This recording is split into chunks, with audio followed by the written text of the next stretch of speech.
3개월 전 그는 사라졌고 오늘 그녀는 그를 찾아 지구 반대편에 도착했습니다. 이건 누가 먼저 사랑했는지가 아니라 누가 더 오래 기다렸는가에 대한 이야기입니다. 손끝 하나 내밀기까지 얼마나 많은 날을 견뎌야 했는지 구독과 좋아요 눌러주시고요. 그 조용한 재회 지금 시작합니다.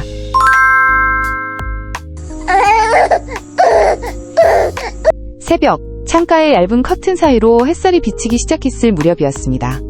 희미한 아이의 울음소리가 귓가를 간지리자 범수는 눈을 떴습니다. 방 안에는 따스한 기운이 감돌고 있었습니다.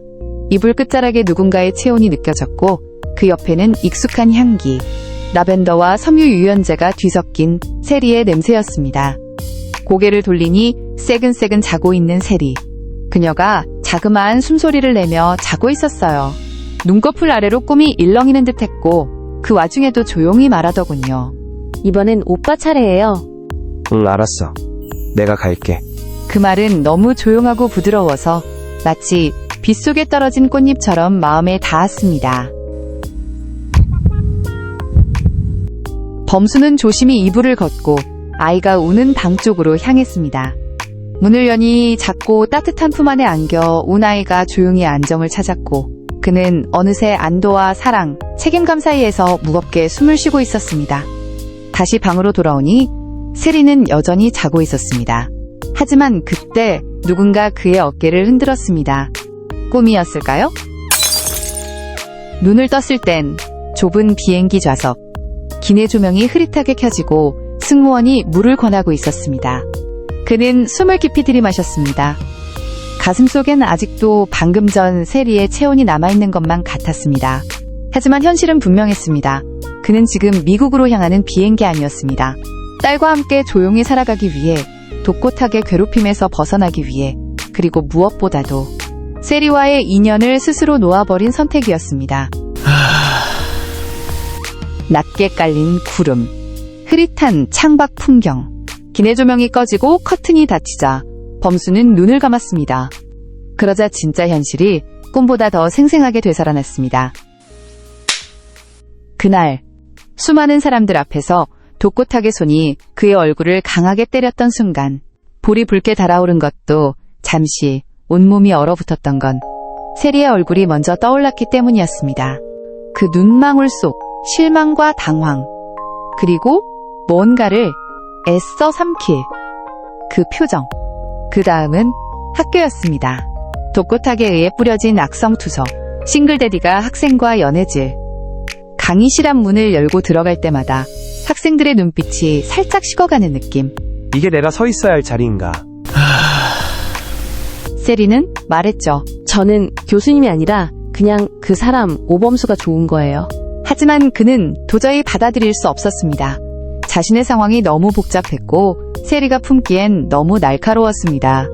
혼자 아이를 키우는 남자, 가족에게조차 축복받지 못하는 관계, 무너지는 커리어. 도망이 아니었습니다. 정리였고 배려였고 마지막 남은 자존심의 선택이었죠. 너는 나 같은 사람 만나지 않아도 돼. 그 말을 그는 단 한 번도 세리에게 직접 하지 못했습니다. 그래서 떠난 것이고, 그래서 지금 이 비행기 안에서 자신이 매몰차게 버린 그 꿈을 다시 꾸고 있는 것이었습니다. 그는 창밖을 봅니다. 먹구름이 걷히고 희미하게 햇살이 그려집니다. 하지만 마음 한켠은 여전히 어둡고 조용했습니다. 비워내야 할 감정은 많고 정리는 여전히 끝나지 않았습니다. 미국에 도착한 지 3달이 넘었습니다. 새로운 거주지, 낯선 언어, 딸과의 단조로운 일상.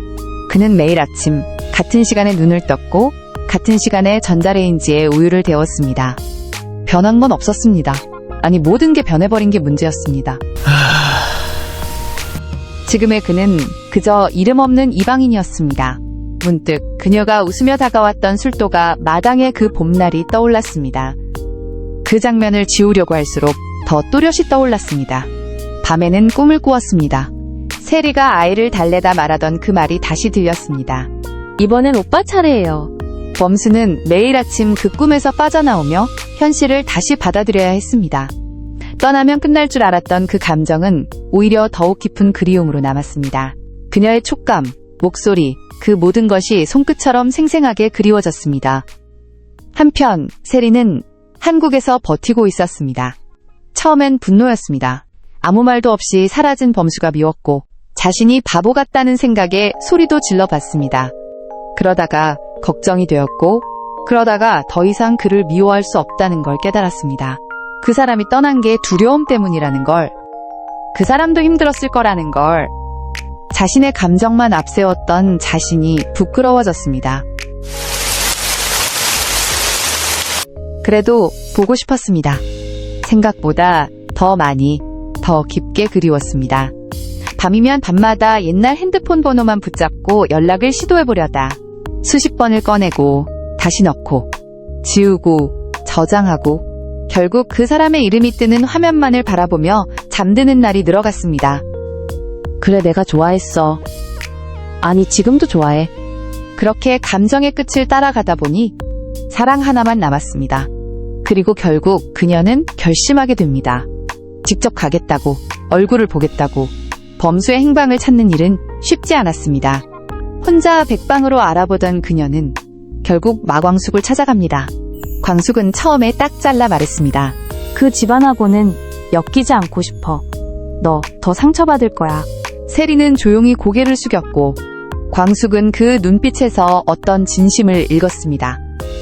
시간이 조금 흐른 뒤 서랍 속에서 하나의 쪽지를 꺼내어 조심스레 내밉니다. 이게 범수 미국 주소야.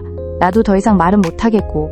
세리는 마치 그 작은 종이 한 장에 전부가 실려 있는 것처럼 두 손으로 꼭 쥐고 나왔습니다. 그리고 비행기에 올랐습니다. 하늘을 건너가며 창밖을 바라보던 그녀는 작은 속말처럼 혼잣말을 합니다. 그 사람의 그 목소리, 그 손, 한 번만 다시 느껴보고 싶어요. 그렇게 한 사람은 멀어지기 위해 떠났고 다른 한 사람은 가까워지기 위해 날아갔습니다. 그리고 누군가가 마트 앞에서 장을 보고 있을 무렵 누군가는 천천히 그를 향해 걸어가고 있었습니다. 햇살이 기울어 있었습니다. 마트 앞 무심한 쇼핑카트가 바람에 흔들리고 있었습니다. 범수는 손에 우유를 든 채 천천히 고개를 들었습니다. 그 시선 끝에 세리가 서 있었습니다. 그녀는 그냥 가만히 그 자리에 있기만 합니다. 그러다 한 발짝 세리는 말없이 다가왔습니다. 주저하는 게 아니었습니다.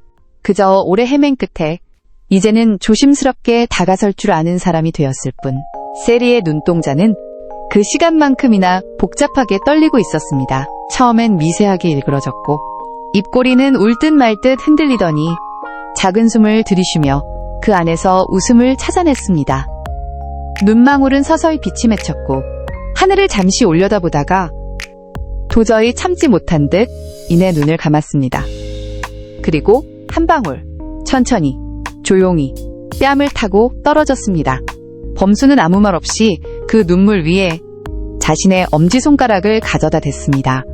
닦는 것도 아니고 문지르는 것도 아니고 그저 멈춰지는 손길이었습니다. 여기 있어요. 말 대신 닿은 마음이었습니다. 그때 세리가 아주 낮고 천천히 말했습니다. 이렇게 오래 걸릴 줄은 몰랐어요. 당신이 그리운 일이 내가 살아가는 일이 될 줄은 더더욱 몰랐고요.